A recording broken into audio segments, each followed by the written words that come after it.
তনুশ্রী চলে এসেছি একটা ব্লগ নিয়ে। দুর্গাপুর চ্যানেলের পক্ষ থেকে জানাই সকলকে অনেক অনেক ওয়েলকাম।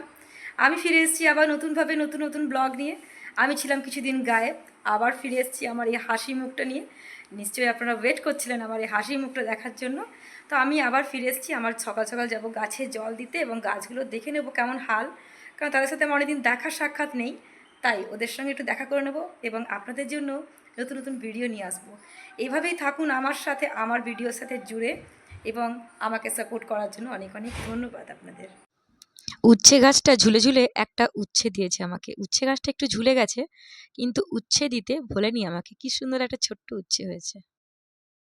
কাঁচা হলুদ আর দুধ দিয়ে সকালটা শুরু করব। কাঁচা হলুদ দিয়ে দুধ খেলে শরীরের যে ভেতরে ব্যথা বা শরীরের যে একটু হাড়ের ব্যথা হয় সেগুলো ঠিক হয়ে যায়। তারপরে শুরু করে দেবো রান্না করা। তো রান্না কী করলাম সেটাও আপনাদের সাথে নিশ্চয়ই শেয়ার করব। এভাবেই আমার সাথে জুড়ে থাকুন। দিয়ে দিয়েছি আমি কাঁচা হলুদটা, ঘষে পরে এই হলুদ দুধের মধ্যে একটু গরম হলেই ছেঁকে নেব।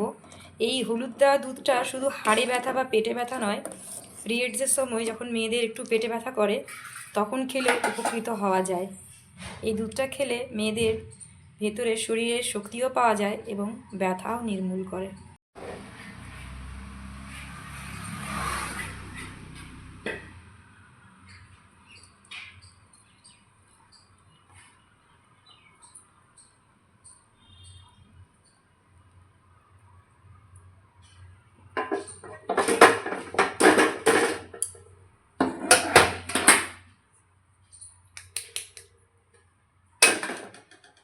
এই যে রইলো এটাও পরে খেয়ে নেওয়া যাবে।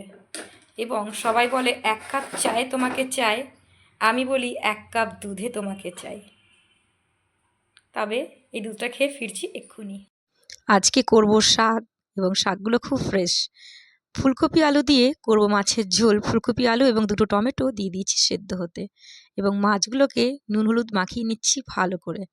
ভালো করে নুন হলুদ মাখিয়ে গরম তেলে ছেড়ে দেব, এবং তারা খুব সুন্দর করে ভাজা হবে। আর মাছগুলো হালকা ক্রিস্পি ভাজবো। একটু ক্রিস্পি থাকলে ঝোলে ভেঙে যাওয়ার সম্ভাবনা থাকে না। এবং মাছ ভাজা এমনিই খেতে খুব ভালো লাগে, এবং মাছ একটু কড়া করে ভেজে ঝোলে দিলে সেই মাছটা তাড়াতাড়ি ভাঙে না। এবং আমি একটু হালকা কড়া করেই ভেজেছি যাতে ঝুলে যাতে না ভেঙে যায়। মশলা রেডি করে নেব। আদা বাটা, হলুদ গুঁড়ো, জিরে গুঁড়ো এবং ধনে গুঁড়ো, সাথে কটা কাঁচা লঙ্কা দিয়ে জল দিয়ে গুলে নেব। কাঁচা লঙ্কা আমি গোটাই দিলাম, আমাদের বাড়িতে সবাই ঝাল কম খায় তাই। আদা আমি বেটে স্টোর করে রাখি, পরের ব্লগে আপনাদের সাথে এটাও শেয়ার করব কিভাবে।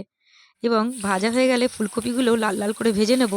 ফুলকপিগুলো একটু লাল লাল করে ভেজে নিলে মাছের ঝোলের মধ্যে খুব সুন্দর গন্ধ লাগে এবং ভাঙে না। ফুলকপি ভেজে রান্না করলে ক্রিস্পি থাকে এবং ঝোলে ভেঙে যাওয়ার সম্ভাবনা থাকে না। আলুগুলো হালকা সেদ্ধ করে নিয়েছি, কারণ সেদ্ধ করে নিলে আলুগুলো রান্না হতে বেশি সুস্বাদু লাগে। এবং মশলাগুলো দিয়ে দিলাম, আর সাথে একটু নুনও দিয়ে দিলাম। ভালো করে কষিয়ে নেব।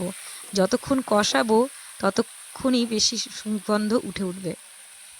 এবং সেদ্ধ করা টমেটোগুলোকে হাতে চটকে দিয়ে দিয়েছি। চোকলাগুলো দিইনি, কারণ চোকলাগুলো তো ঝোলে সেদ্ধ হয় না, তাই চোকলাগুলো খাই না।